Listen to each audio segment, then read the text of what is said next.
primeiro lugar, gostaria de dirigir a todos umas breves palavras um pouco mais pessoais, em que reitero a nossa grande satisfação pela existência e pelo sucesso deste programa doutoral e pós-doutoral, que desde já há alguns anos nos traz, logo desde o início do mês de julho, uma grande alegria, uma grande vivacidade às nossas instalações. Ficam povoadas de vozes, de risos, de conversas, de todos os estudantes, não só brasileiros, mas se calhar principalmente brasileiros, que nos visitam para um mês tão intenso de aulas e de aprendizado, mas também, espero eu, de convívio e de novas experiências.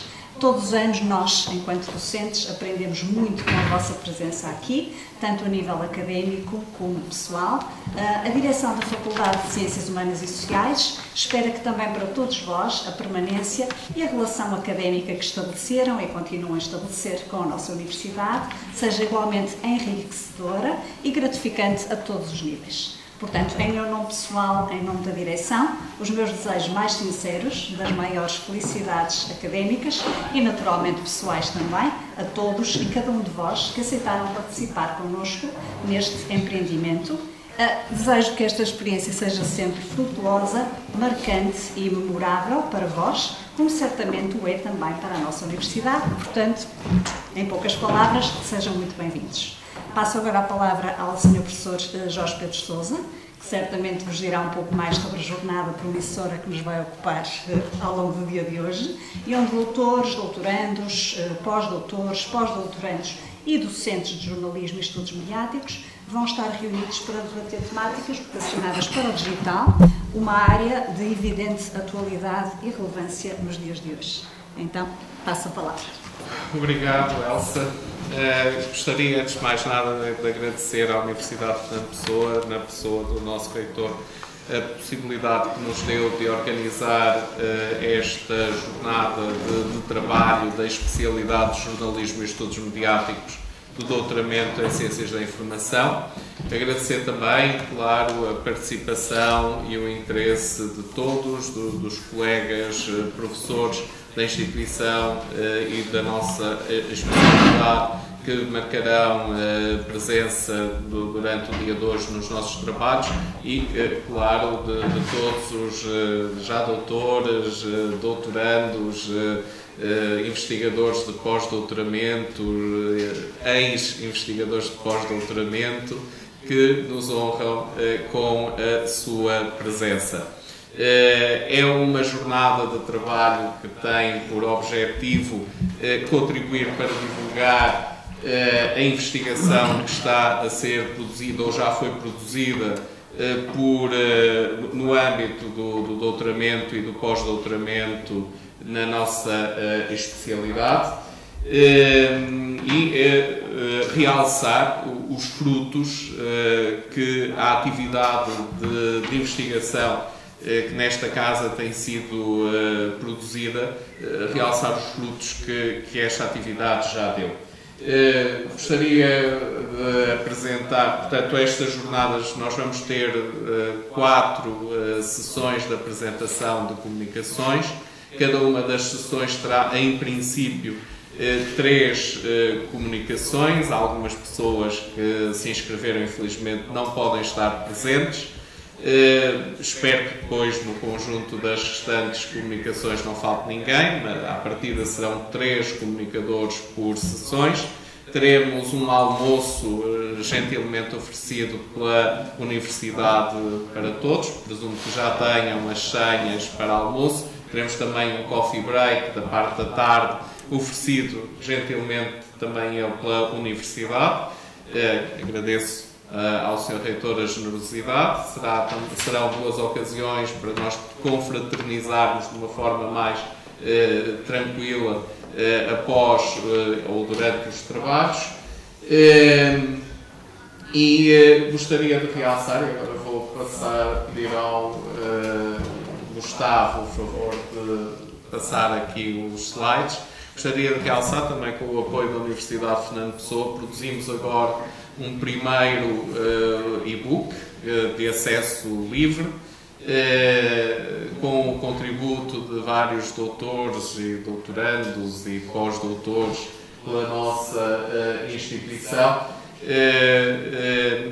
que pretende também ele, tal como estas jornadas, marcar ou dar testemunho da atividade que tem vindo a ser desenvolvida na nossa instituição e a atividade de investigação, em particular na nossa especialidade do doutoramento.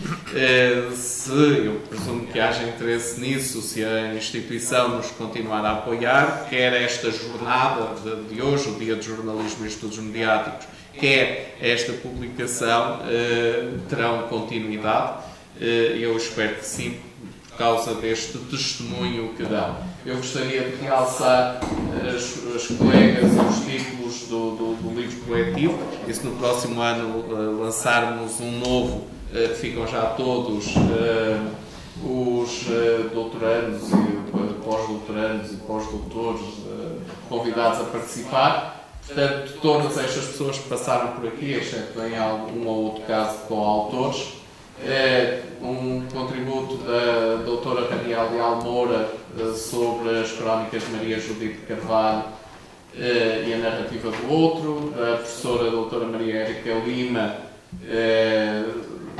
sobre os conceitos de regionalização e cultura, do Gustavo Santos Fernandes sobre a identidade galo-mariense, sobre da Leonie, que estava e está aqui presente, sobre o papel das revistas na modernização brasileira do século XX, a professora doutora Giovanna Flores, do Reino Unido, estamos falando da discursividade dos jornais portugueses sobre o Brasil num período concreto da história, que é o da pós-independência do Brasil.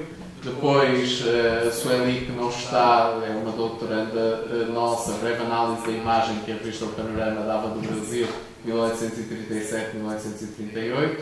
O Dr. João Lorival também não pôde estar presente. Panorama, uma revista com ação política, 1837-1844. Depois, uma outra doutoranda, a Cristiane, que ele está, estereótipos em relação ao envelhecimento, estudo piloto sobre campanhas publicitárias brasileiras. O Dr. Vinícius Sousa já não está aqui e não pôde estar presente também nesta jornada. Um texto muito interessante sobre a leitura de textos como se fossem imagens. Sandra Klaff e Beatriz Salé. A Sandra Klaff foi nossa doutoranda e é agora a doutora Sandra Klaff, para trás, por favor, que fala sobre um texto sobre a produção de sentido no fotojornalismo para a blogosfera. Depois a Julia Capovilla, a doutora, passou também por aqui espaços de produção e reflexão dos saberes e das práticas fotojornalísticas, os blogs de fotografia dos jornais impressos na maior circulação no Brasil. Há vários trabalhos de fotojornalismo que me agrada particularmente. Depois da doutora Zac Luís, também em coautoria com Cátia Caetano. Essa não passou por aqui, só a doutora Zac Luís, as estratégias expressivas do fotojornalismo no Post-Brasil, de um doutorando nosso, Felipe Armata Marinho, que está aqui, YouTube Influenciadores Digitais, a ascensão de formadores de opinião na internet, de uma pós-doutora que estivemos aqui, mas que não pôde estar presente nesta jornada, em espanhol, uma colega espanhola, políticos portugueses em Facebook, usos e interatividade com seus seguidores. E depois também da doutora Cristiane Lima Barbosa, que não pôde estar aqui, mas que tem o texto no livro, a divulgação da ciência em redes sociais e o uso do Facebook por instituições de pesquisa do Amazonas. Penso que há mais dois. Cristiane Lindman, nossa antiga doutoranda, que não pôde estar presente, do leitor de Novos Espaços para o Público dos Processos de Conferência Jornalística em 0 hora, e do professor Dr. Marco António Guela, que está aqui connosco a fazer pós-doutoramento e que está a participar nesta jornada. Fact-checking, no caso da Lupa, a primeira agência de checagem de notícias do Brasil. É esse o livro que está disponível para download, e quem quiser pode acessar à biblioteca digital, ao repositório digital da Universidade para baixar o livro. Desejo agora a todos, inclusive a mim próprio, que tenhamos um bom dia de trabalho útil e produtivo e renovo os agradecimentos pela presença de todos. Obrigado. Muito obrigado, professor Jorge Pedro. Tem aqui lugares na frente, se quiserem vir para aqui. Ouvem melhor aqui. Tem vários lugares disponíveis aqui, se quiserem sentar. Escusam de estar lá escondidos atrás. Não?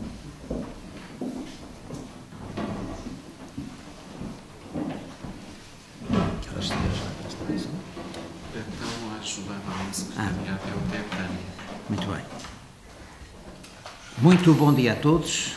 Antes de mais, muito obrigado ao professor Jorge Pedro Sousa, organizador desta jornada, por me ter convidado para estar presente aqui nesta sessão de abertura da jornada que lhes vai ocupar hoje praticamente o dia todo, a refletir sobre coisas muito importantes. Obrigado também à professora Elsa Simões, aqui também a representação da diretora da Faculdade de Ciências Humanas e Sociais, professores, Ricardo Pinto, Luís Estrada, todos os estudantes de doutoramento, de pós-doutoramento da Universidade. Muito obrigado por terem vindo à Universidade de Fernando Pessoa e, da minha parte, agora numa questão mais em termos institucionais, porque é que eu há pouco dizia que hoje vão refletir aqui sobre coisas muito importantes. O jornalismo tornou-se, no nosso tempo, uma atividade que faz parte daquilo que nós chamamos a nossa razão de ser em termos sociais. Todavia, quando nós fazemos a rastreação ou o rastreio do que aconteceu no jornalismo, nós verificamos que desde a sua origem, enquanto se dedicou fundamentalmente a uma informação útil, diretamente relacionada com a atividade, neste caso, concretamente, do Império Romano, foi assim que começou aquilo que nós hoje chamamos de jornalismo, a atividade que todos os dias era, de alguma maneira, levada ao conhecimento das pessoas, habitantes e também dos organismos representativos do Império, era registada diariamente naquilo que o Marco Túlio Cícero chamou acta diurna, ou seja, aquilo que acontece todos os dias. Chamadas acta diurna do Cícero são, de facto, a pré-história, se quisermos dizer assim, do jornalismo tal como nós hoje o conhecemos. E a informação que nessa altura era importante era o que é que se passava no Império, uma vez que o Império Romano tinha várias colónias, tinha várias províncias, tinha vários locais, naturalmente, em diversas situações geográficas, e importava que Roma soubesse o que é que se passava no seu Império. Portanto, o jornalismo sempre teve a chamada tendência, mas pior que a tendência, a tentação da capital, o que é, desde logo, muito mau. Desde logo, muito mau. Porque nem sempre aquilo que interessa à capital é o que interessa às pessoas, como é evidente, não é? A verdade é que o jornalismo começa sem nenhuma espécie de mácula política. Ainda que, entendida aqui política como a entendemos hoje. Mas naquela altura era de facto um jornalismo político, que só traziam as coisas que interessavam à polis, no sentido da organização e da governação do próprio Império. A informação, nessa época, destinava-se fundamentalmente a coisas públicas, daquilo que se dizia, naquela época, a res pública. O que é que interessa à coisa pública? E o que interessava à coisa pública era como é que se administravam as colónias do Império, onde estavam as legiões estacionadas, as legiões militares romanas, o que é que elas faziam, se tinha havido mais avanço ou menos avanço em termos de conquista e de dominação territorial. No fundo, o jornalismo começa sob o signo da romanização. Ou seja, transformar tudo em Roma, romanizar, no sentido de criar nas próprias colónias afastadas do centro do poder romano a ideia, o sentido da pertença, ainda que muitas vezes forçada, ao próprio Império. Portanto, tratava-se de uma informação de utilidade para o próprio Império, aquilo que se chamava a informação útil. Não é? Evidentemente que essa informação útil tinha como pressuposto aquilo que ainda hoje deveria ser a substância do jornalismo, que é a verdade, ou seja, os factos. E há aqui uma diferença entre factos e verdade, não é? Porque os factos podem ter vários ângulos de observação, vários ângulos, naturalmente, de tratamento, mas todos esses ângulos têm que estar condicionados pela verdade. Depois dessa época do primeiro jornalismo do Império Romano, chegamos ao Renascimento, ao advento, digamos, do fim da Idade Média, princípio do Renascimento, E o jornalismo serve fundamentalmente para fazer o quê? Informação comercial. Movimento de comércio, porque o comércio ganhou uma notoriedade completamente diferente do que teve na primeira fase o militarismo e passou agora a ser aquela informação que era útil para as pessoas, era a informação do comércio. Esse jornalismo nasce fundamentalmente à volta daquilo a que ficou conhecido na história pelas chamadas repúblicas do mar Adriático. Génova, Veneza, que eram os grandes centros do comércio mundial, como sabem, no advento do Renascimento. E a primeira informação, que antes, no Império Romano, era feita sob a forma de acta diurna e sob a forma de edictus, ou seja, editais, aquilo que o público devia conhecer na sua própria administração, quando chegamos às repúblicas adriáticas, nasce, por assim dizer, aquilo que poderíamos chamar o primeiro jornal, chamado Gazeta. A Gazeta é a designação dada ao primeiro jornal que traz informação comercial do que se passava no seio das repúblicas do mar Adriático, que eram, de facto, o grande centro do comércio do mundo. Essa Gazeta custava, naquela altura, 1 dinar. Era o preço da Gazeta, era 1 dinar. E a verdade é que, com o tempo, esse dinar passou a ser ele próprio jornal. Ou seja, transforma-se o nome da moeda e passa a moeda a chamar-se também uma gazete. Uma gazete é 1 dinar para comprar o jornal. Evidentemente que a maior parte dos jornais que os senhores conhecem começaram por se chamar gazetas. E a verdade é que a gazeta vem daí, vem do preço que ele custava e da informação de natureza comercial que esse suporte transmitia relativamente às pessoas. Também é verdade que quando a Gazeta falhava o seu objetivo essencial, que era transmitir a verdade e, sobretudo, não descurar os factos, isso, não degradar os factos, quando o fazia, começa a aparecer uma expressão que chegou até ao nosso tempo, que ainda hoje é muito utilizada, designadamente nos meios académicos, que é fazer Gazeta. Fazer Gazeta, como sabem, é a pessoa eximir-se às suas responsabilidades. É não ir às aulas, faz Gazeta. Não aparece no trabalho, fez Gazeta. Portanto, fazer Gazeta começa a ser uma expressão de natureza degradante do ponto de vista semântico. Ou seja, é faltar à verdade. Neste caso, faltar às aulas, faltar ao emprego, faltar aos compromissos. O compromisso do jornalismo é o compromisso com a verdade e com os factos. Portanto, quando apareciam situações que eventualmente eram reveladas, mas que não tinham contrapartida nos factos, nem na realidade, dizia-se fa gazeta, em italiano. Fa gazeta, que é o veneziano, dizia, quer dizer, já fez trampa. Enfim, faltou à verdade. Portanto, fazer Gazeta começa a ter esse sentido pejorativo desde esse tempo, que nós depois melhorámos um pouco, apenas dizendo não comparecemos aos nossos compromissos. Esquecemos do compromisso da verdade, do compromisso do facto, e é um problema já de articulação com a dimensão física das coisas. Mas a verdade é que essa informação que era útil para as pessoas na época era a informação, o movimento dos navios comerciais, o movimento dos preços das mercadorias, o que se trocava ou não trocava, o que se fazia ou o que não se fazia. Quando chegamos ao século XVIII, praticamente, transição do século XVII para o século XVIII, e aqui o nosso professor Jorge Pedro Sousa tem estudado isso muito bem, nós começamos a ver uma evolução no sentido da informação, naquilo que nós chamamos de jornalismo, que, de alguma maneira, abraça o que nós hoje chamamos a relação quase umbilical entre o jornalismo e a literatura. Quer dizer, o jornal começa a ser suporte, ele também, já não de crónicas factuais, ou seja, do respeito. Crónica, porque, como sabem, trata-se de um texto em que o respeito absoluto tem que ser como o tempo. Por isso é que se chama crónica, respeitar o tempo. Isto é, não situar os factos fora do tempo. Por isso é que nós ainda hoje dizemos escrever uma crónica. Já se perdeu completamente essa noção de que a crónica tem rigorosamente a ver com o respeito pelo tempo. As crónicas, evidentemente, começam a aparecer no suporte de papel, nos jornais, ao lado de outro tipo de notícias comerciais, militares e de outra natureza. Começam os jornais a publicar pequenos rodapés que mais tarde vêm a ser conhecidos, como sabem, pelos folhetins. Muitos dos romances célebres do século XVIII e do século XIX nascem sob a forma de folhetins, que era uma crónica literária que todos os dias os jornais, ou todos os dias, ou com a periodicidade dos jornais, eram aí publicados. Não é? Mas a verdade é que se percebia claramente, para quem sabe ler, e como se dizia o Fernando Pessoa, através do seu heterónimo principal, o Álvaro de Campos, não há ciência de ler. Lê-se exatamente como lá está. Que isso é muito mais difícil, é saber ler o que lá está. Porque as pessoas leem, mas nem sempre leem o que lá está. E depois é que chegamos àquela tradição popular, que infelizmente o jornalismo do nosso tempo também comunga muito disso, é quem conta um conto, acrescenta um ponto. Porquê? Porque não leem como lá está.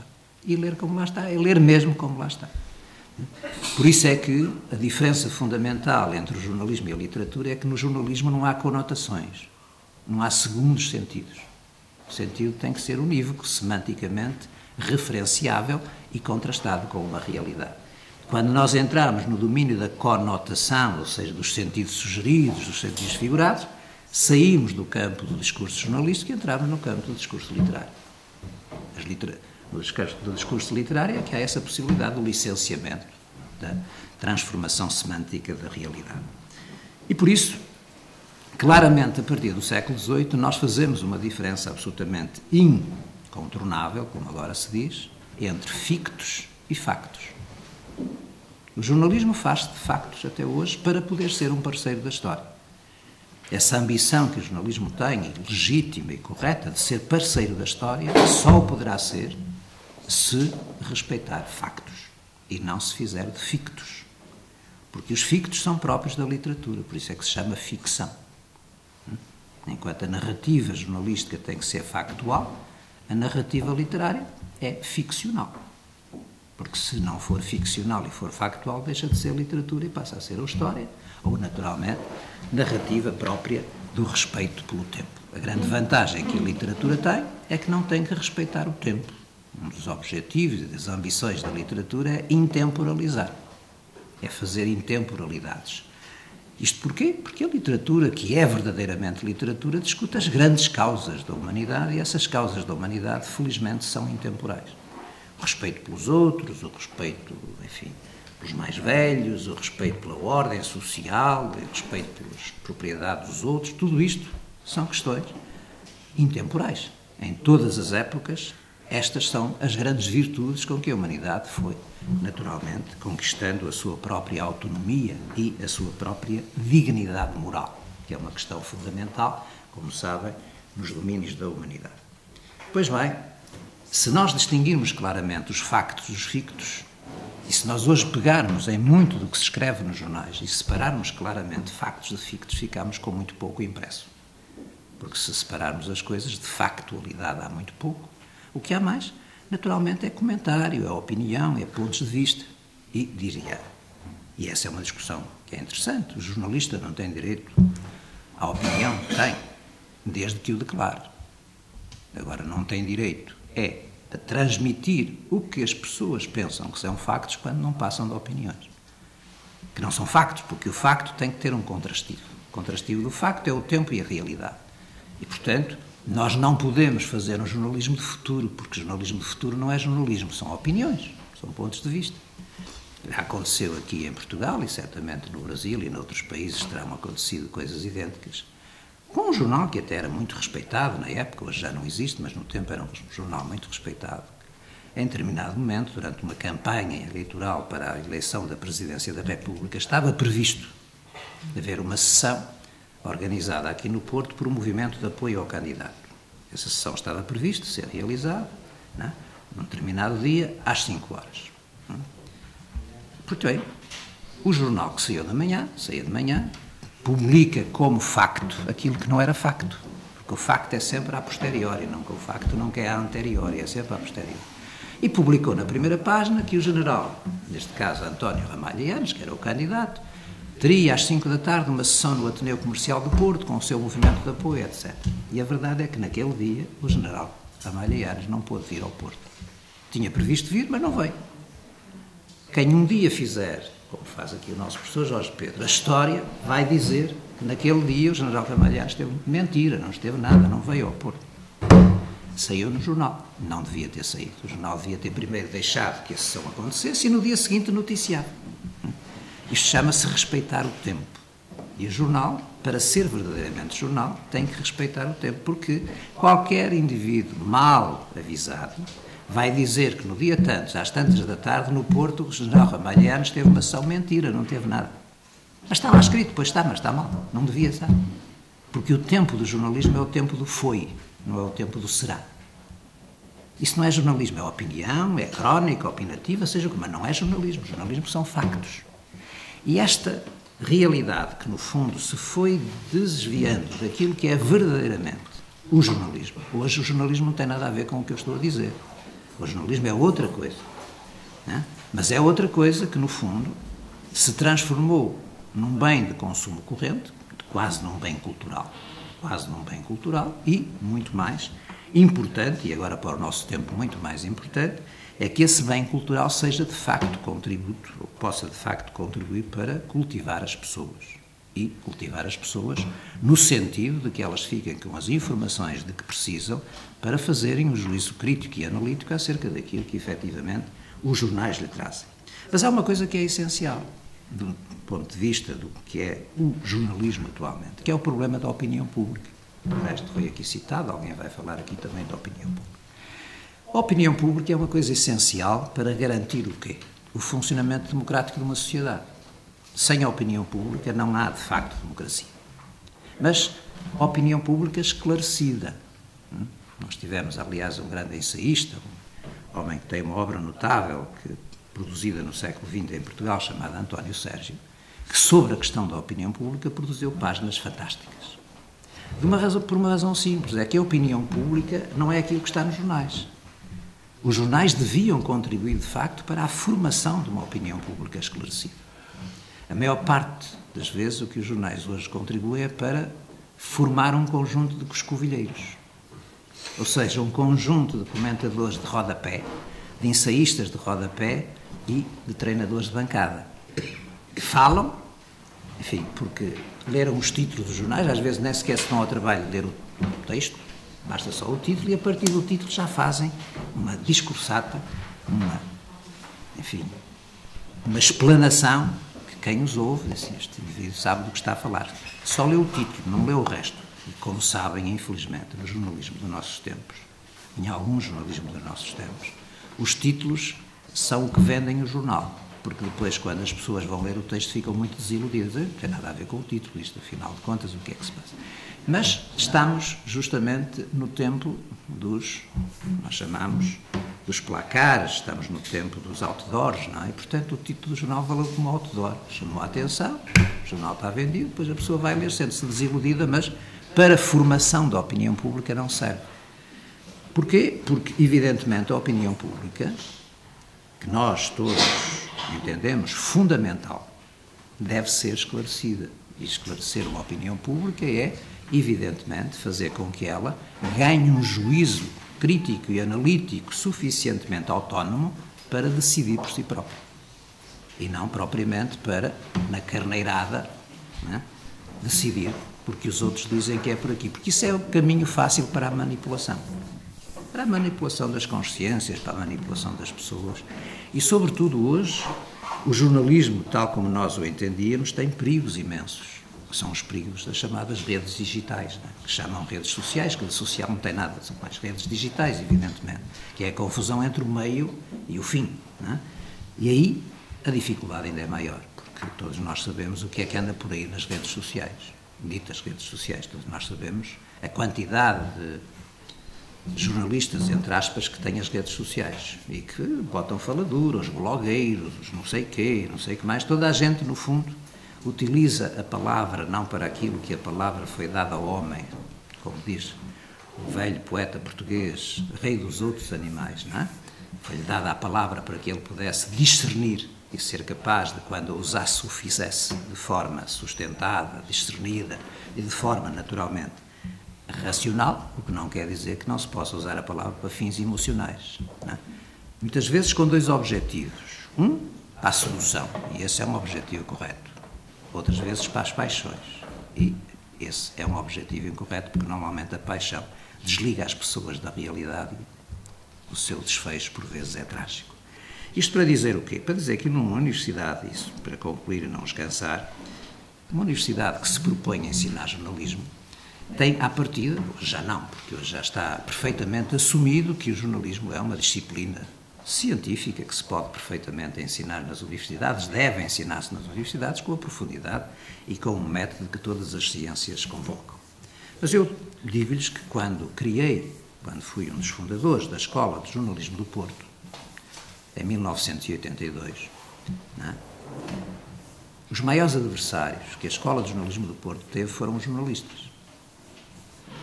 Os da Tarimba, aliás, está aqui o nosso professor Ricardo Pinto e aqui o Jorge Pedro, que foram alunos dessa escola. Os maiores inimigos que a escola teve estavam nas redações de jornais, com um argumento supimpa, que é jornalismo aprendido na escola. O jornalismo aprende-se na redação. Evidentemente que a maior parte dos jornalistas daqui do nosso tempo, uma boa parte deles tinham sido vendedores de porcas e parafusos na Rua do Almada, não é?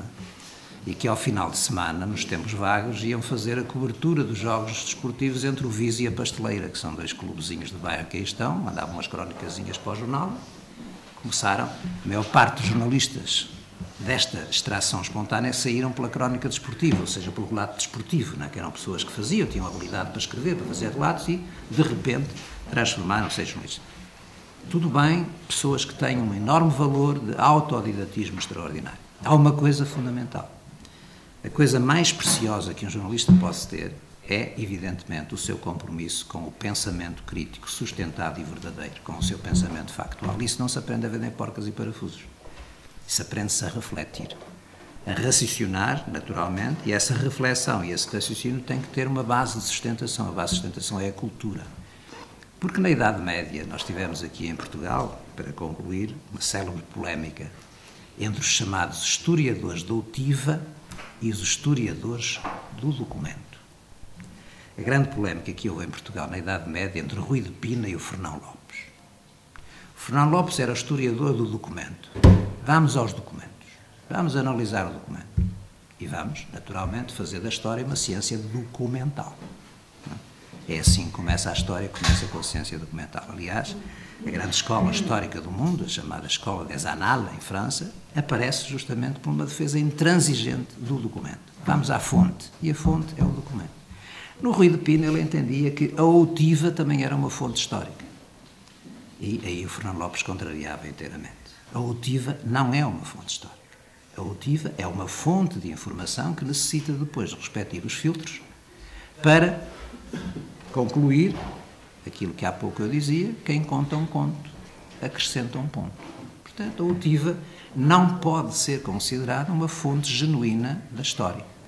Pode ser tomada em consideração para nós filtrarmos e verificarmos daquilo da outiva o que é verdade e o que não é verdade.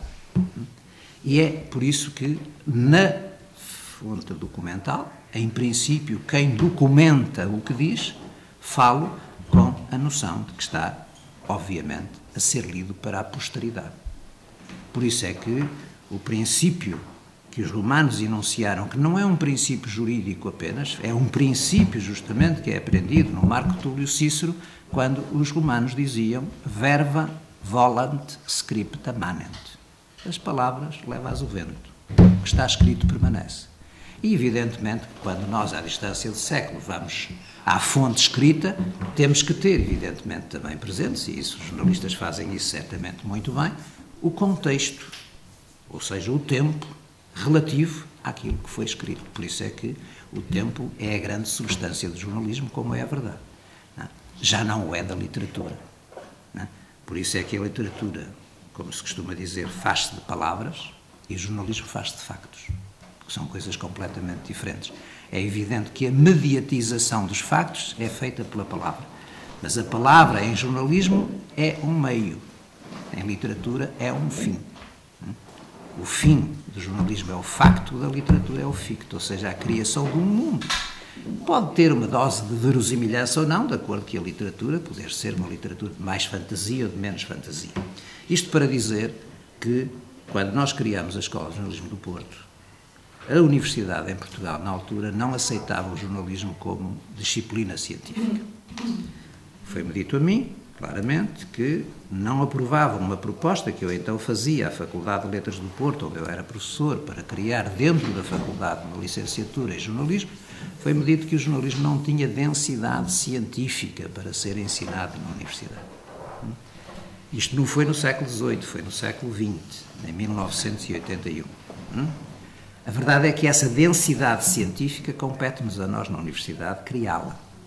Nós não podemos aceitar, designadamente a este nível, a nível de trabalhos de investigação, de teses, sejam de mestrado ou de doutoramento, que uma tese seja uma simples narrativa jornalística, porque não é. Não é. Uma coisa é o discurso científico, outra coisa é o discurso jornalístico. E o que nós procuramos, naturalmente, é que o discurso científico seja sempre sustentado naquilo que é essencial no discurso científico. Em primeiro lugar, o método. A gente tem que entender o método. E, em segundo lugar, a substância. E a substância, evidentemente, da ciência é o conhecimento factual. Caso contrário, corremos o risco de entrarmos no domínio da chamada ficção científica, que, entretanto, alguma delas já se tornou hoje realidade, mas no seu tempo não passava de ficção. E, portanto, não se pode, em jornalismo, pensar que isto um dia vai ser verdade, portanto, vamos publicar. Porque isso é futurologia e o tempo, evidentemente, do discurso jornalístico não é o tempo do futuro. Porque muitos dos jornais nem sequer ao futuro vão chegar. E aqueles que já passaram não chegaram também ao futuro, mas nós hoje baseámos-nos neles, fundamentalmente para fazer a tal investigação histórica em jornalismo, que aqui o nosso professor Jorge Pedro faz muito bem, mas a verdade é que temos algumas dificuldades hoje de poder contrastar aquilo que os jornais publicaram no seu tempo, designadamente o que os jornais do Brasil ou os jornais de Portugal publicaram acerca da independência brasileira, por exemplo. Se nós começarmos a ler aquilo com mais rigor, a gente começa a ver que há ali muita literatura, não é? Ali muita ficção. Não é? E isso é um facto. E é essa, digamos, vinculação dos discursos, aquilo que nós chamamos de discursos vinculados. O discurso da ciência é um discurso vinculado a certas regras, como sabem. A primeira das quais é o método. A segunda regra fundamental é a possibilidade de, a partir dele, se construir uma teoria chamada regra do discurso teorético, de uma vinculação a uma teoria que tem que ter uma sustentação, naturalmente, com a própria realidade a partir da qual pensamos ou a partir da qual construímos essa mesma teoria.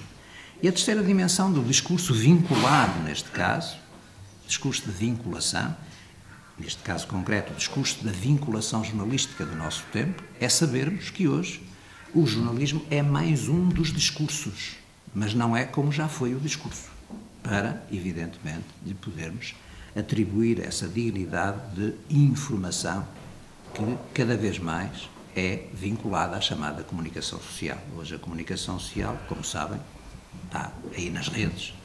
Se nós entendermos isso como uma comunicação social, estamos a esvaziar aquilo que é verdadeiramente o estatuto de uma informação jornalística, que é justamente uma comunicação social no sentido da construção de uma opinião sustentada e, neste caso, de cidadãos esclarecidos. O jornalismo, hoje, mais do que outrora, terá de ser, acima de tudo, uma atividade cidadã. Cidadãos. E cidadãos não são propriamente habitantes, porque há muitos países que têm habitantes, mas têm poucos cidadãos.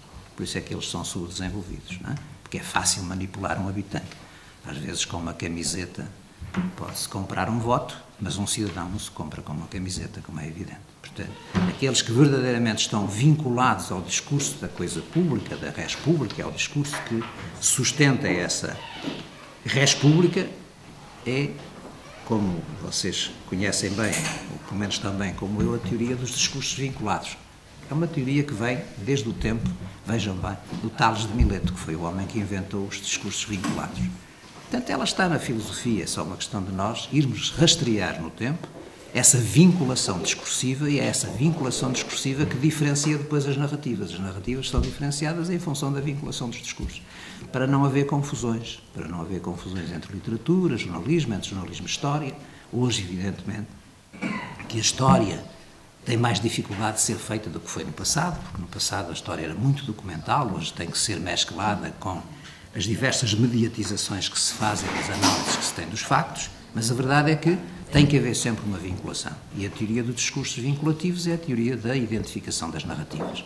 E é por essa razão que nós não podemos chamar jornalismo a um indivíduo que faz um pagode num jornal e que faz uma varsalhada, não é? Ridicularizando o indivíduo. Quer dizer, isso não é a forma de fazer jornalismo. O jornalismo é uma coisa muito séria.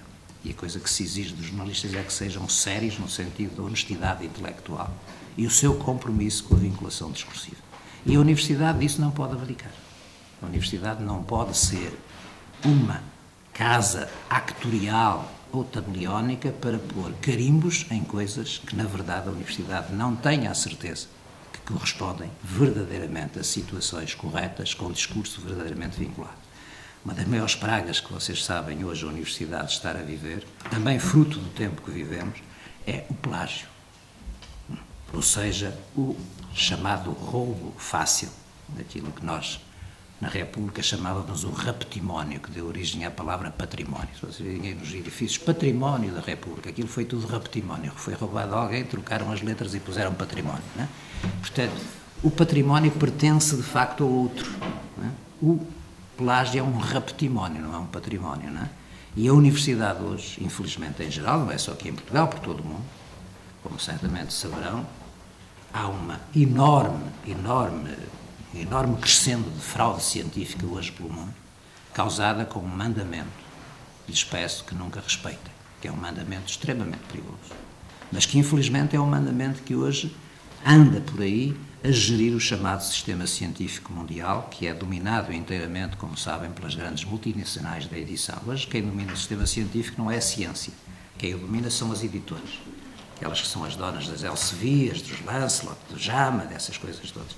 É um mandamento terrível que tem contribuído, sobretudo, para o aumento da fraude científica. Vocês conhecem, naturalmente, o mandamento forjado em inglês, que é a língua hoje de divulgação científica, que é o mandamento do publish or perish. Ou publicas ou morres. E como as pessoas não querem morrer, publicam. E começam a publicar a metro. Começam a publicar, como eu costumo dizer, em escrita Agatha Christie, não é? Ou seja, Agatha Christie, como sabem, uma grande autora de romances policiais, todas as histórias da Agatha Christie só mudam o nome das personagens, porque as histórias são todas iguais. E a fraude científica é isso mesmo. É essa incapacidade que as pessoas têm de não quererem trabalho para produzir alguma coisa do original. E alguma coisa do original, e esta é uma da vinculação do discurso científico, não significa que seja uma coisa absolutamente original, no sentido de que nunca tal coisa, como se fosse ex ovo. A originalidade tem a ver com o ângulo de visão e, portanto, com o ângulo analítico, não tem nada a ver com o ex ovo. Porque o ovo, e é uma discussão que não vamos ter aqui, certamente que terá existido antes da galinha, ou pode ter existido depois da galinha, mas não é disso que estamos a falar, não é dessa originalidade. A originalidade é a forma como nós olhamos para as coisas e o ângulo em que o fazemos ser original, ser nosso. Aquilo que se chama originalidade em ciência chama-se autenticidade. Tem um autor. Aquela é deste autor. Agora, alguém que vai copiar o outro autor perdeu a autenticidade, que é uma das vinculações do discurso científico, como é evidente. Não é? É neste sentido que eu acho que os estudos mediáticos, os estudos sobre os discursos, não é? Neste caso de natureza jornalística, de natureza informativa, com a dimensão da utilidade da informação, com inclusivamente o condicionamento que se pode fazer das populações e das sociedades através de uma informação mal intencionada, que se chama manipulação das consciências, naturalmente, a universidade não pode, como compreenderão facilmente, deixar-se condicionar por esse tipo de situações. E por isso é que nós temos que ter sempre a garantia de que os trabalhos que se fazem no seio da universidade têm essa dimensão da autenticidade e da originalidade. Não estando à procura de coisas, inventar ex ovo as situações, porque já o velho mestre Platão dizia, né, numa célebre frase que depois os romanos, através do Séneca, tornou famosa, percipi est percipere aut percipui, que é o princípio de tudo. Perceber é ser percebido, porém deixar-se perceber. Isto é, para lhes dizer uma coisa muito simples, nada mais se inventa acerca da humanidade. Está tudo inventado. O que se vai acerca da humanidade tendo é discursos do seu tempo com ângulos de visão diferentes acerca das questões da humanidade. Porque a virtude, o pecado, o amor, a amizade, a filiedade, tudo isso é o princípio da humanidade. Foi assim que ela se constituiu. Agora, todos estes conceitos vão evoluindo no tempo. Porquê? Porque os conceitos são universais, o que não é universal são as ideias. A relação entre um conceito e uma ideia é a mesma relação que há entre um corpo e a roupa que ele veste. O conceito é o corpo, a roupa são as ideias. Um dia veste assim, outro dia veste assado, outro dia veste de outra maneira. Portanto, nunca confundir em termos universitários e científicos um conceito com uma ideia. Um conceito pode originar várias ideias, mas ele mantém-se inalterável. Porque o conceito é universal e imutável, senão deixa de ser conceito. As ideias é que mudam. Mudam com o tempo, mudam com as pessoas, mudam com os ângulos de visão que as pessoas têm, o projeto de sociedade em que as pessoas acreditam, mas isso são ideologias. Ou seja, são as tais ideias a partir de um id. E um id quer dizer um eu. Cada um tem a sua visão. Não pode alterar os conceitos.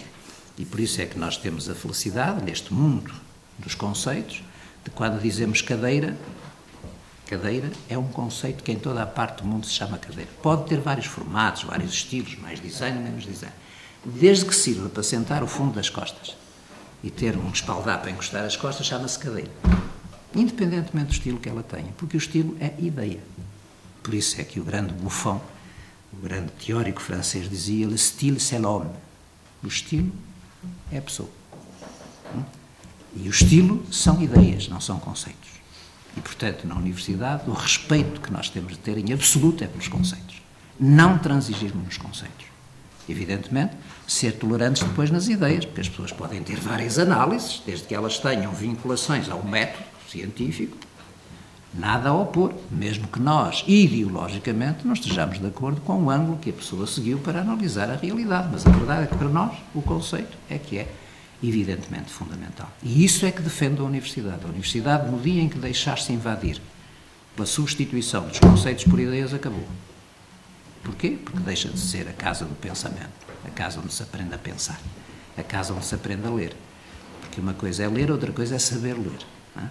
E é dentro desse ponto de vista que nós, na universidade, temos que ser rigorosos com os conceitos. Isto para dizer, para concluir, não levem a mal se de vez em quando nós, na Universidade de Fernando Pessoa, neste caso, que é o que nos interessa, eu ainda há poucos dias fiz sair um comunicado para as pessoas perceberem quais são as regras da instituição. Não vale tudo. Não vale tudo. E as pessoas não podem ficar zangadas se os orientadores, se os professores disserem isto não está em ordem, vai para trás, tem que modificar, etc. Não levem a mal. Porque também na universidade nós temos que fazer de polícia de costumes, neste caso morais só.